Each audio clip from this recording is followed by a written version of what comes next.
Grand 2 de ce chapitre suite et série de fonctions, consacré cette fois-ci aux séries de fonctions. Séries de fonctions on va le voir dans les définitions, reliées à des suites de fonctions, puisque étudier une série, c'est étudier la suite des sommes partielles.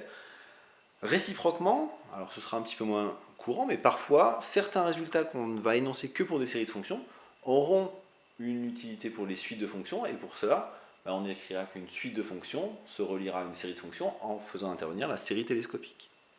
Bien, donc comme dans le grand 1, d'abord on va donner les différents modes de convergence d'une série de fonctions. On va retrouver en définition la convergence simple et la convergence uniforme comme pour les suites de fonctions, et on verra qu'il y a un mode de convergence supplémentaire pour les séries de fonctions. Alors la définition de la convergence simple de la convergence uniforme d'une série de fonctions, je considère donc une famille Fn de fonctions définies sur un intervalle i incluant R à valeur dans l'ensemble des nombres réels ou complexes grand K. Je dis que la série de fonctions série des Fn converge simplement, respectivement qu'elles convergent uniformément, sur I, si la suite de fonctions des sommes partielles, donc la suite des sommes de n égale 0 à grand N des Fn pour grand N dans grand N, c'est-à-dire la suite des sommes partielles, converge simplement, respectivement, uniformément sur I. Dans ce cas, la limite de la suite des sommes partielles, on la notera comme pour les sommes de série, la somme de n égale 0 à plus l'infini des Fn. Donc c'est la fonction qui a x donne la somme de n égale 0 à plus l'infini des Fn de x, qui par définition vaut la limite quand grand N tend vers plus l'infini de la somme partielle, la somme de n égale 0 à grand N des Fn de x. Donc voilà la définition d'une convergence simple ou convergence uniforme d'une série de fonctions qui se ramène à la convergence simple ou convergence uniforme de la suite des sommes partielles. Et la limite des sommes partielles, que j'appelle la somme de la série de fonctions.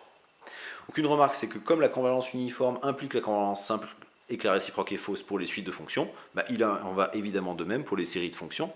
Il suffit de s'arranger pour démontrer que la convergence uniforme implique la convergence simple, de manipuler la suite des sommes partielles, et pour la réciproque fausse, de trouver un contre-exemple où la réciproque est fausse, où on a convergence simple mais pas convergence uniforme, et de s'arranger pour que la somme partielle soit cette suite de fonctions, grâce par exemple à une série télescopique. Autre remarque, c'est que l'étude de la convergence simple d'une série de fonctions est l'étude à x fixée d'une série numérique, qui est la série des Fn de x. Comme l'étude de la convergence simple d'une suite de fonctions est l'étude d'une suite numérique Fn de x, l'étude de la convergence simple d'une série de fonctions, c'est l'étude d'une série numérique. Et donc, on a à disposition tous les outils d'étude de séries numériques, l'absolue convergence, le critère de divergence grossière, les théorèmes de comparaison sur les séries à termes positifs, la règle de D'Alembert, la comparaison en série intégrale, etc., etc. Alors, on va étudier déjà un exemple de convergence de série de fonctions. Je prends un exemple qu'on avait déjà vu pour les suites de fonctions, qui est la fonction fn définie sur 0, 1 à valeur réelle, qui à x donne x puissance n sur 1 moins x. Alors on avait déjà vu dans le grand 1 que cette suite de fonctions convergeait simplement et même uniformément vers la fonction constante nulle.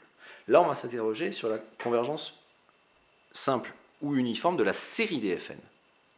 Alors si x égale 1, qui est un cas particulier, pour tout n dans grand N, Fn de 1 vaut 0, et donc la série des Fn de 1 converge, et la somme de la série vaut 0. Et si x est entre 0 et 1, 1 exclu, 1 moins x ne dépend pas de n, et x puissance n, c'est le terme général d'une série géométrique, convergente, puisque x est entre 0 et 1. Et donc la série des Fn de x converge, et de plus, la somme de la série, la somme de n égale 0 à plus l'infini des x puissance n fois 1 moins x, c'est 1 moins x fois la somme des x puissance n, qui est une somme de série géométrique qui vaut 1 sur 1 moins x, c'est la somme de la série entière géométrique, et ce qui fait 1.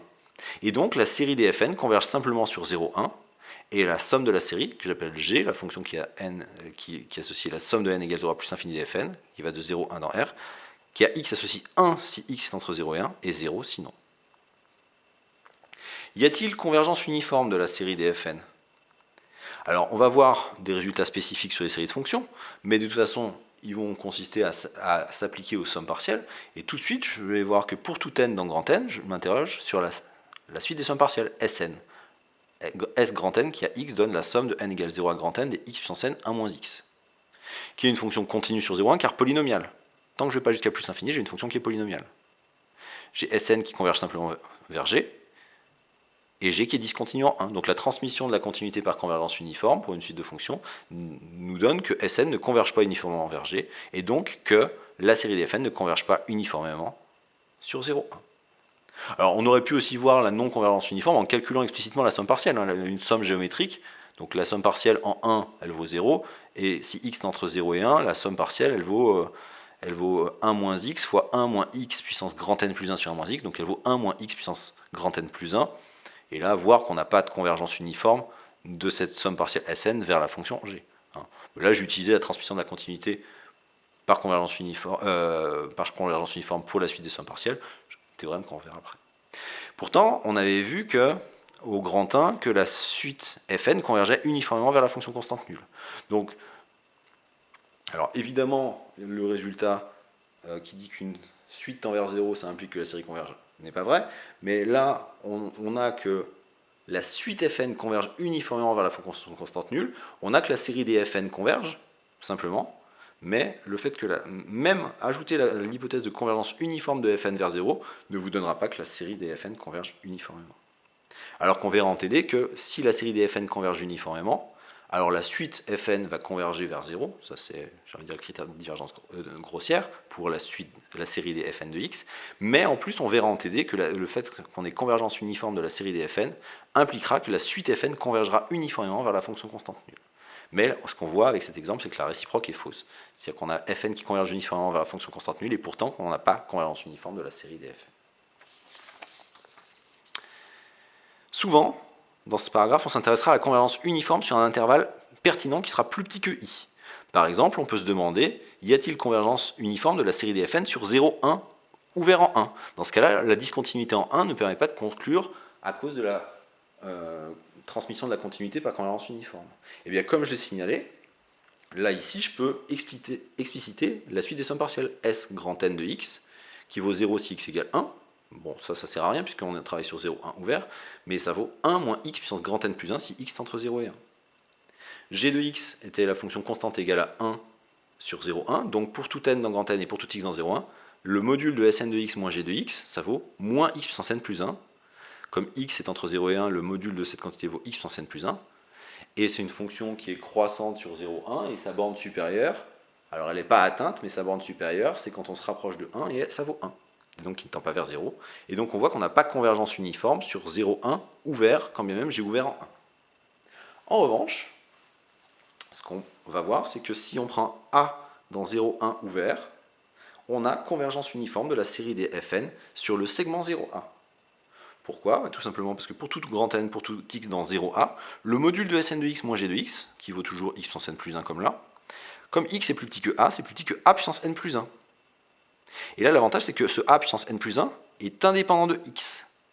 Donc le sup pour x dans 0A des modules de Sn de x moins g de x est plus petit que ce A puissance n plus 1. Donc ce qui est important, c'est que cette quantité soit indépendante de x. Et donc le sup est plus petit que A puissance n plus 1 qui tend vers 0. Donc le sup des modules de Sn de x moins g de x pour x dans 0A tend vers 0. Et donc j'ai bien convergence uniforme de Sn vers G sur 0A. Donc la série des Fn, elle converge uniformément sur le segment 0A. Donc là, on verra, on va jouer de plus en plus souvent sur y a-t-il convergence uniforme sur I? Non. S'il n'y a pas convergence uniforme sur I, est-ce qu'en restreignant un peu I, on y arrive? Si j'enlève juste le 1, j'ai toujours pas convergence uniforme. Mais si je me place sur un segment 0A avec A strictement plus grand que 1, à ce moment-là, j'ai convergence uniforme de la série de fonctions.